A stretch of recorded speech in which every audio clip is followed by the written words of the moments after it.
আজ আমরা চলে এসেছি ছুটি বিচ রিসর্ট থেকে শিফট করে পেঙ্গুইন বিচ রিসর্টে। মেয়ে যেহেতু খুবই ছোটো, আর তোমরা দেখেছো এর আগে ভিডিওতেও দেখিয়েছি, আমরা যখনই কোনো কিছু প্ল্যান করছি তখনই মেয়ের কথা ভাবনা চিন্তা করেই প্ল্যান করছি। তাই আমরা সেই জন্য চাইছিলাম এমন একটা রুমে থাকবো যেখান থেকে ঘর থেকে সমুদ্রটা একদম স্পষ্টভাবে দেখা যাবে, ধরতে গেলে সমুদ্রটা ছোঁয়া যাবে, এই রকম একদম ক্লোজ হবে সমুদ্রটা আর ঘরটা।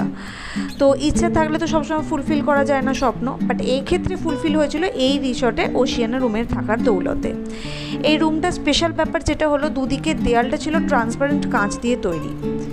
এখানে এসে সমুদ্র দেখে আমার মন তো খুব খুশ হয়ে গেল, আর মেয়েরও মন খুশ হয়ে গেল। দেন আমরা লাঞ্চ করেছিলাম চিংড়ি মাছের মালাইকারি, আলু পোস্ত আর ভাত, আর মেয়ের লাঞ্চ ছিল চিড়ে কলা। তিনজনের লাঞ্চ শেষে আমরা তিনজনে রেস্ট করে নিলাম, কেন এখনও সন্ধ্যেটা বাকি আছে। কি কি করলাম এরপরে সব কিছু জানতে হলে দেখতে হবে পরের পার্টটা। ততক্ষণের জন্য তোমাদের সবাইকে টাটা।